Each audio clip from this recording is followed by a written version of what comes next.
नमस्कार, मराठी अपडेट गुरु या यूट्यूब चॅनलवर मी ओमकार सर्वांचं हार्दिक स्वागत करतो। बीएड कॅप प्रोसेस राऊंड चौथा आणि आपला बीएड ॲडमिशन संदर्भातला या वर्षीचा शेवटचा व्हिडिओ आपण आज घेऊन येत आहोत। तर बीएड कॅपची जी मेरिट लिस्ट आहे, कॅप राऊंड चौथा जो इन्स्टिट्यूट लेवलचा राऊंड आहे, तर याची मेरिट लिस्ट पोर्टलवरती प्रसिद्ध करण्यात आलेली आहे। तर ही मेरिट लिस्ट कशी पाहायची, तर या संदर्भात माहिती आजच्या व्हिडिओमध्ये आपण देणार आहोत। तर सर्वप्रथम ही मेरिट लिस्ट पाहण्यासाठी तुम्हाला बीएड कॅपच्या जे पोर्टल आहे, ऑफिशियल पोर्टल आहे, तर या पोर्टलवरती जायचं आहे आणि तुम्हाला वरती जो टॅब आहे मेरिट लिस्ट, तर या ठिकाणी क्लिक करायचं आहे। तर मेरिट लिस्ट काय वेगळी काय तुम्हाला अशी पब्लिश होणार नाही आहे, PDF फाईल प्रसिद्ध होणार नाही आहे। तर हा जो ऑप्शन आहे मेरिट लिस्ट पाहण्याचा, मोबाईलमध्ये तुम्हाला पाहता येणार नाही आहे, PC वरती पाहू शकता। मोबाईलमध्ये जर तुम्हाला पाहायचं असेल तर ती लिंक आपण आपले व्हॉट्सअप ग्रुप, टेलिग्राम चॅनल या ठिकाणी आपण टाकली आहे। ही जी मेरिट लिस्ट टाकल्यानंतर तुम्हाला पुढची प्रोसेस आहे ती फॉलो करायची आहे। तर अशा प्रकारे बीएड कॅपचा चौथा राऊंडची जी मेरिट लिस्ट आहे ती पोर्टलवरती प्रसिद्ध झालेली आहे। मेरिट लिस्टच लागते, याशिवाय इतर कोणतीही माहिती पोर्टलवरती दिली जात नाही। तर सदरच्या मेरिट लिस्ट तुम्हाला प्रत्येक कॉलेजेसनुसार पाहायचे आहेत। तर इथे check institute level merit list allotment vacancy या ठिकाणी तुम्हाला क्लिक करायचं आहे आणि येथे merit list institute level round या टॅबवर तुम्हाला क्लिक करायचं आहे।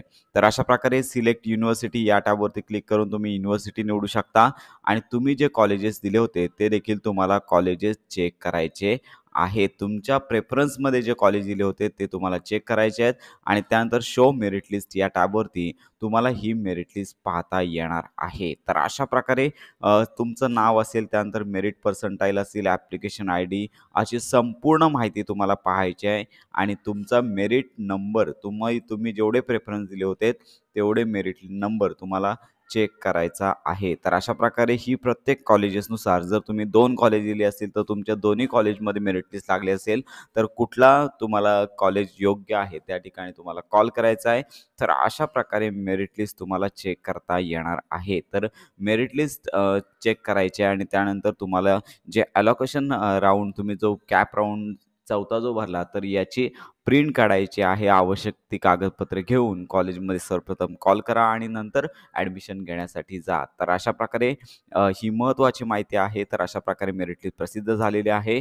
तर अशा प्रकारे ही मेरिट लिस्ट तुम्हाला पाहून घ्यायची आहे। प्रत्येक कॉलेजेसमध्ये लागलेल्या मेरिटप्रमाणे तुम्हाला तुमचं नाव प्रत्येक कॉलेजेसमध्ये पाहायला मिळणार आहे। तर अनेक विद्यार्थ्यांच्या शंका असणार आहेत, तर प्रत्येक मेरिट लिस्टमध्ये तुमचं नाव आलेलं असेल, म्हणजेच तुम्ही जेवढे कॉलेजेस दिलेले आहेत त्या प्रत्येक कॉलेजेसमध्ये तुमचं नाव आलं असेल ते तुम्हाला पाहून घ्यायचं आहे। सगळ्या कॉलेजेसमध्ये तुम्हाला ज्या ठिकाणी तुमचं मेरिट जास्त वर असेल तर त्या ठिकाणी संपर्क साधायचा आहे आणि त्यानंतर त्या कॉलेजमध्ये जर जागा रिक्त असेल तर त्वरित तुम्हाला ॲडमिशन घ्यायचं आहे, कारण का हा शेवटचा राऊंड आहे। 17 तारखेनंतर हा जो फॉर्म आहे, म्हणजेच बीएड प्रवेश प्रक्रिया आहे, ती पूर्णपणे बंद होणार आहे। तर अशा प्रकारे आजचा हा बीएड कॅपचा आपला शेवटचा व्हिडिओ आहे। अगदी जानेवारीपासून ते आता ऑक्टोबरपर्यंत आपण बीएड कॅप प्रोसेस संदर्भात खात्रीशीर माहिती आपण आपल्या चॅनलवरती दिलेली आहे। तर अशाच प्रकारे नवनवीन व्हिडिओज आणि खात्रीशीर माहिती आपल्या चॅनलवरती दिली जाते। त्यामुळे खात्रीशीर माहितीसाठी आपल्या मराठी अपडेट गुरु या यूट्यूब चॅनलच्या कनेक्टमध्ये राहा।